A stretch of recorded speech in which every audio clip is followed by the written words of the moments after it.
Been talking a lot about the Chicago White Sox around here. They are looking really good in 2020. There's no doubt. Got a lot of White Sox fans in the comments. Super excited for your team, and you should be. But don't sleep on the Minnesota Twins. AL Central champions last year. They won 101 games. We got to talk about them, and we're going to do it now. And he drives it into right center field. Hit it, Todd. This baby is way back. On a here.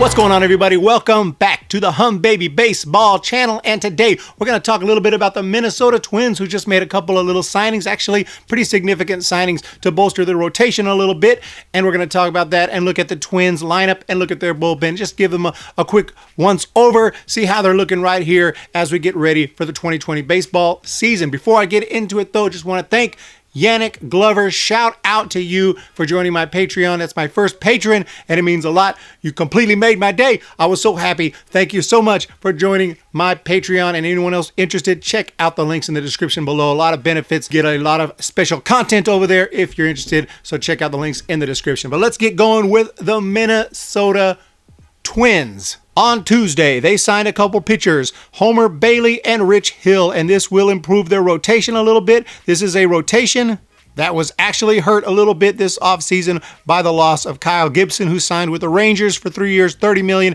and Martin Perez, who signed with the Red Sox for a year at $6 million. They got a couple of good starters at the top, there's no doubt about it. Other than that, just a few young starters. The Twins are going to try to figure out who's going to fit in that rotation best. There's going to be a lot of competition in spring training and whatnot, but it's nice to sign a couple of veteran arms who they know are pretty reliable. Although that said, of course, Rich Hill is coming off of an injury, a surgery. He's not even going to be able to start the season, and neither is Michael Pineda, who had a little issue earlier in 2019 when he was suspended. Not for PEDs per se, but he apparently used a masking agent to hide PED use. At least that's what Major League Baseball suspected. They found this in his system. Obviously, this is hydrochloromelanoacetate. So he was suspended. But in 26 starts, he was 11-5, 4.01 ERA, 2.5 WAR, and he will be back at some point in 2020 mid-season. So will Rich Hill, and that will bolster the rotation. And they just got to try to survive until then with a few extra parts, a few extra guys who can throw, a few guys who can start here and there. They're going to figure it out. Hopefully, a couple of those guys, or at least one of those guys, will rise to the occasion and be a decent starter for the Twins, because they're going to need it for that first part of the year while they wait for Pineda, while they wait for Rich Hill. But they still got solid arms, talking about Jose Berrios, Jake Odorizzi, of course, re-signed, and a few other options that will fight for a spot in the rotation, like Randy Dobnik, Luis Thorpe, Devin Smeltzer. We'll see which one of those guys earn a spot. But as long as you got a 1-2 punch like Jose Berrios and Jake Odorizzi, you might be all right for the first part of the year. Berrios, 3.68 ERA in 32 games, strikes out about a batter per inning. Back-to-back All-Star, and then another All-Star, former Tampa Bay Ray, Jake Odorizzi, talking about 15-7, 3.51 ERA in 159 innings. So you got a nice 1-2 punch. And now, of course, Homer Bailey, who, as far as I know, is healthy and should be in that rotation. He started 31 games for the Royals and the A's, was 13-9, 4.57 ERA. You might remember him from the Reds. I believe he threw a no-hitter with the Reds. He is definitely a nice arm to be in the rotation, a good pickup. I don't say that these guys are upgrades from Gibson and Perez, but they are all right, especially if Rich Hill can come out and pitch pretty well. Now, you might look at Rich Hill and say, Rich Hill, man, 39 years old, Rich Hill's been around forever. I'm telling you what, Rich Hill might be old, but he is not over the... I can't even say it. He's not over the hill yet. He's got $3 million guaranteed for this contract, 9.5 in incentives if he can make 15 starts and or 75 innings pitched. But Rich Hill with the Dodgers last year was 4-1 in 13 starts with a pretty good 2.45 ERA. That's actually very good. But even since 2015 with the Red Sox, Rich Hill, 2.91 ERA, 10.7 strikeouts in 9 innings, despite not being a guy who just blows people away. But he's got that curveball, that devastating curve. 2.8 walks per 9. That's it. So he can pitch. That's in 466 and a third innings. And if you're a fan of the Giants or anyone else in the NL West, you've seen him pitch many times for the Dodgers. You know what Rich Hill can do. He's a guy who's probably still going to be effective 39, 40, whatever. He is a good pitcher. And it's not like he's going out there to be the ace. He's going out there to be the number 4 or 5 guy. They could also be trade pieces, whatever. The Twins need that depth in their rotation because they've lost a couple of good pitchers there and they want to go ahead and defend that title. And besides, the Twins' strength is not their rotation. It's not their bullpen, that I'll talk about in a minute. It's got to be their lineup. This lineup is also very powerful, just like the White Sox. Let's take a look. This is just a sample lineup. Probably not going to be exactly what is run out there, but, just to get an idea who we're dealing with here, you can see Max Kepler, 29 bombs. This guy is obviously good. We know about Max Kepler. Jorge Polanco at short. This guy hit 18 homers, 346 on base. That is good. Nelson Cruz, what can you say? 41 bombs, 109 RBIs. 288 average and a 370 on base. He can work the walk. He is good. Nelson Cruz is Nelson Cruz. No worries there. Eddie Rosario out and left probably. This guy hit 29 bombs, 282 average. So we're seeing power here. And then catcher Mitch Garver. You say, 27 bombs, not bad. 375 at bats. And then Luis Arias. And this guy is no joke. Don't misunderstand with the 3 home runs. This guy is a good contact hitter. He fights up there. He fights and claws and gets on base. 327 average, 391 on base. I remember watching Arias last season in 2019. Some hitter was up there and got a 0-2 count, and then he gets hurt in the middle of the at-bat.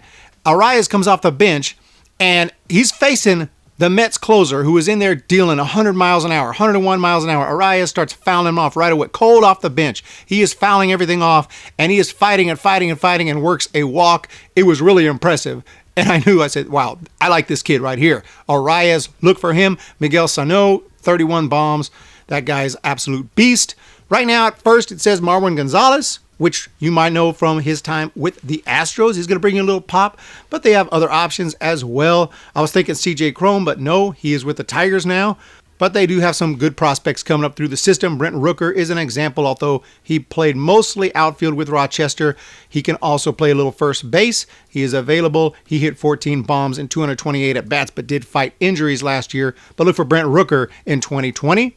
But Marwin Gonzalez can hold his own as well if they need to play him at first. Brian Buxton is shown right now. He is on the injured list.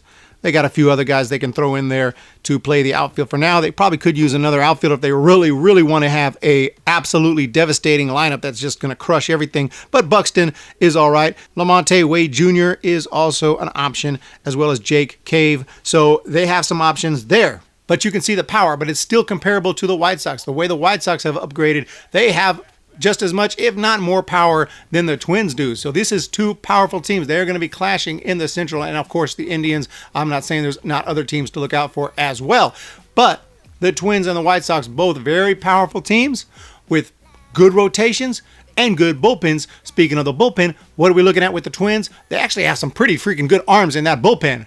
Taylor Rogers is Tyler Rogers' brother. Tyler Rogers is a submariner for the Giants, but Taylor Rogers saved 30 games last year for the Twins with a 2.61 ERA and 11.7 strikeouts in 9 innings.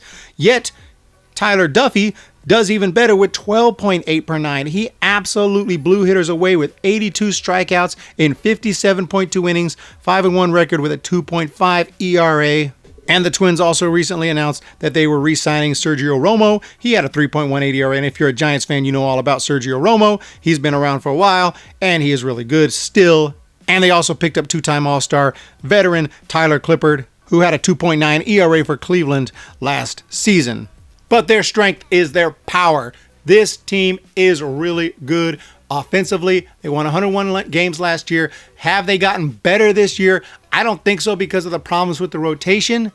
Their offense still looks solid as it did last year. Last year, their offense was amazing. This year, their offense looks amazing. When you win 101 games, it's like, what can you do it's hard to improve on that, especially if you're a Minnesota Twins team. You're not the Yankees, you're not the Dodgers, you're not going to be able to make those big splash free agent signings, and they weren't able to, but they did what they could to bring a couple of pitchers, and hopefully these guys work out for the Twins. All in all, they look really, really good. So teams like not just the Twins, but the White Sox, the Indians, all these teams in the AL Central are going to be fighting for that championship, but they can also fall back on a wild card, and then you never know what happens. So anyway, blah, blah, blah, blah, blah. Talking too much. I got to go. Thank you so much for joining me, everyone. I really do appreciate it. It means a lot. Check out the links in the description below and let me know what you think of the Minnesota Twins down below. Have a fantastic day. Hit the subscribe button if you're not already subscribed. Check the links in the description below. You all have a great day. I appreciate you checking out this video, and I'll see you later. See ya! When the Giants come to town.